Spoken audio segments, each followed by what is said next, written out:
हरे कृष्णा। आप सबका स्वागत है इस सीरीज वर्ड्स ऑफ विजडम में। आज का हमारा टॉपिक है डिसीजन मेकिंग के ऊपर। अपनी जिंदगी में ऐसी कई परिस्थितियां आ जाती हैं, ऐसी कई सिचुएशंस आ जाती हैं, पर्सनल लाइफ में, करियर लाइफ में, जब हमको कुछ डिसीजंस लेने पड़ते हैं। कभी ये डिसीजंस कुछ सिंपल होते हैं, लेकिन कभी ये डिसीजंस बहुत ही कठिन, मुश्किल भी होते हैं। और इसी के ऊपर मैं आप लोगों को एक छोटी सी कहानी सुनाना चाहता हूँ। तो फिर चलिए शुरू करते हैं।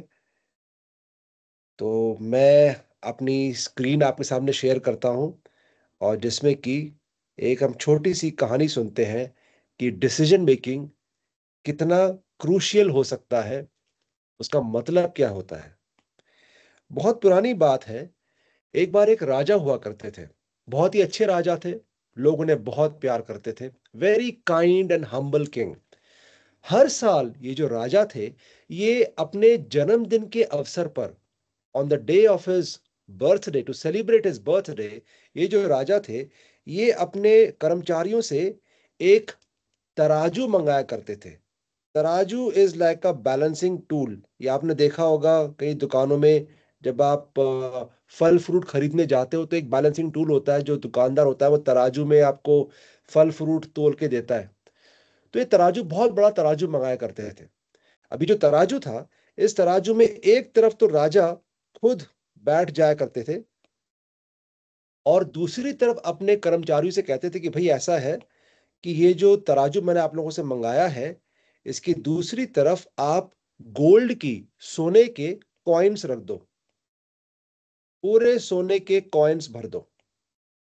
और कहा यह जाता था कि जब ये जो सोने के कॉइन्स थे, इनका वेट जब राजा के बॉडी के वेट के बराबर आ जाए, तो राजा कहते थे कि ये सारे जो कॉइन्स है ना, ये मेरी प्रजा में बांट दो। ये मेरी तरफ से उनके लिए गिफ्ट है, मेरे बर्थडे पे। लोग उन्हें बहुत प्यार करते थे। अब ये काम राजा हर साल किया करते थे, इस साल भी कर रहे थे। जब राजा इस साल ये काम कर रहे थे, तब उन्होंने देखा कि आसमान से एक छोटी सी चिड़िया, स्पैरो, एक छोटी सी चिड़िया उड़ते उड़ते आई और आके उनके कंधे पे बैठ गई। अब जब उनके कंधे पे बैठ गई, तो चिड़िया ने राजा से कहा कि राजा जी, आपको जन्मदिन मुबारक हो, हैप्पी बर्थडे टू यू, और भगवान करे आपकी आयु बहुत लंबी हो। तो राजा ने कहा थैंक यू भाई, और सुनाओ क्या हाल चाल है। तो चिड़िया ने कहा राजा जी, एक मुसीबत में हूं। आप आसमान में देख रहे हो, एक बहुत बड़ी चिड़िया, इसे अंग्रेजी में कहते हैं हॉक, और हिंदी में कहते हैं बाज। ये जो बाज जो है, ये ऊपर उड़ रहा है, चील की तरीके का होता है ये, लेकिन चील से थोड़ा अलग होता है। तो ये बाज हवा में उड़ रहा है, और ये बाज मेरा शिकार करना चाहता है, मुझे मारना चाहता है। तो राजा ने कहा तुम घबराओ मत, अब तुम हमारी शरण में आ चुकी हो, तुम हमारे पास हो, ये बाज तुम्हारा कुछ नहीं बिगाड़ेगा। अब देखते ही देखते ये जो बाज था, जो बड़ी चिड़िया थी, जो चील था, वो भी नीचे आ गया। अब जब वो नीचे आया, तो उसने आके राजा से कहा कि राजा जी, जन्मदिन मुबारक, हैप्पी बर्थडे टू यू, और भगवान करे आपकी आयु बहुत लंबी हो। और फिर उसने राजा से कहा कि राजा जी, ये जो छोटी चिड़िया आपके कंधे पे बैठी है ना, ये मेरा ब्रेकफास्ट है, ये मेरा आज सुबह का खाना है, मैं इसे लेने आया हूँ। तो राजा ने कहा ये तो तुम नहीं कर सकते। उसने कहा भी ऐसा क्यों। तो राजा ने कहा भी ये जो चिड़िया है, ये मेरी शरण में आई हुई है, ये मेरी प्रजा है, इसकी रक्षा करना मेरा परम धर्म है। तो बाज ने कहा कि राजा जी, मैं भी तो आपकी ही प्रजा में हूं, तो मेरी रक्षा भी तो करना आपका परम धर्म है। अब मुझे भूख लगी है, तो मुझे खाना भी चाहिए। तो राजा ने कहा फिर ऐसा करो, तुम बाहर जाओ और कोई और चिड़िया मार के खा लो। तो बाज ने कहा ऐसा क्यों, कोई और चिड़िया क्यों मरे इस चिड़िया को बचाने के लिए। राजा ने कहा बात तो तुम्हारी सही है। तो राजा ने कहा एक काम करो, चिड़िया को मत मारो, किसी भी चूहे को, छछूंदर को, जो छोटे होते हैं रैट, रोडेंट्स, उनको मार दो। वो वैसे भी हमारे खेतों में आके बड़ा नुकसान करते हैं हमारा। तो बड़ी बाज ने कहा राजा जी, एक चूहा, एक छछूंदर, एक रैट, एक रोडेंट क्यों मरे एक चिड़िया को बचाने के लिए। तो राजा ने कहा बात तो तुम्हारी सही है, एक काम करो, तुम मेरा दाया हाथ खा लो। ये दाया हाथ तो मेरा ही है, ये तो किसी और का नहीं है, ये तुम खा लो। तो बाज ने कहा, हाँ ये मैं कर सकता हूं, लेकिन राजा जी, मुझे तो भूख कल भी लगेगी, तो मैं कल क्या खाऊंगा? तो राजा ने कहा, तुम वापस आ जाना, मैं तुम्हें अपना बायां हाथ दे दूंगा। तो बाज ने कहा, ये भी ठीक है, मगर राजा जी, जब मेरे को तीसरे दिन भूख लगेगी तब मैं क्या खाऊंगा? तो राजा ने कहा, तुम आ जाना, मैं तुम्हें अपनी दाई टांग दे दूंगा खाने के लिए। तो बाज ने कहा, चौथे दिन? राजा ने कहा, चौथे दिन मैं तुमको अपनी बाई टांग दे दूंगा। तो बाज ने कहा, राजा जी, पांचवें दिन? तो राजा ने कहा, पांचवें दिन मैं तुम्हें अपना जो धड़ है, गर्दन के नीचे का जो हिस्सा होता है, ये मैं तुम्हें दे दूंगा, तुम ये खा लेना। तो बाज ने कहा, राजा जी, छठे दिन क्या खाऊंगा? On the sixth day what will I eat? तो राजा ने कहा, मेरा सर बचा हुआ है, मेरा सर खा लेना। तो बाज ने कहा, वाह, धन्य हो राजा जी, बहुत बढ़िया। अब ये बताओ कि मैं उसके बाद क्या खाऊंगा, उसके अगले दिन क्या खाऊंगा? तो राजा ने कहा, अब तो मेरे पास कुछ नहीं बचा देने के लिए तुमको।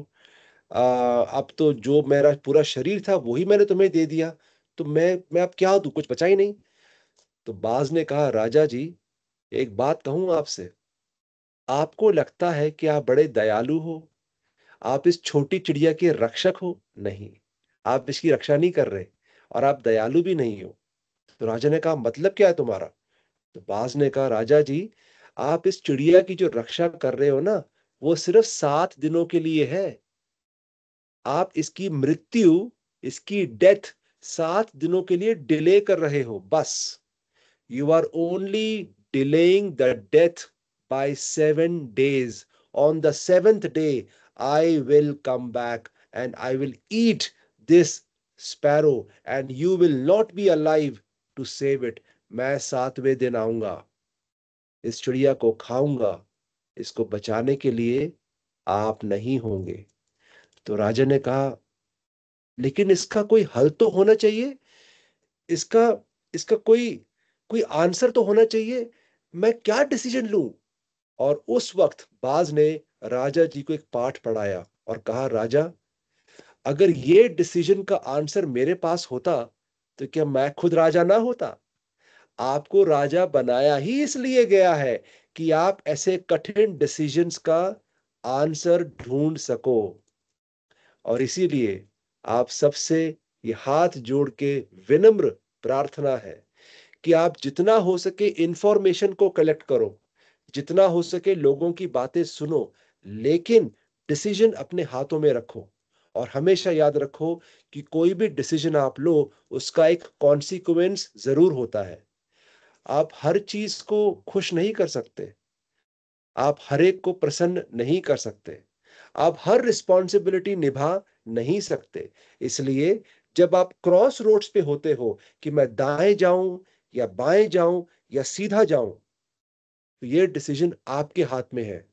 इंफॉर्मेशन कलेक्ट करो, लोगों की बातें सुनो, सबकी सबकी सजेशंस लो, डिसीजंस अपने हाथ में रखो। और हमेशा याद रखो कि डिसीजन आपके हाथ में है, उसका परिणाम आपके हाथ में नहीं है, कॉन्सिक्वेंस आपके हाथ में नहीं है।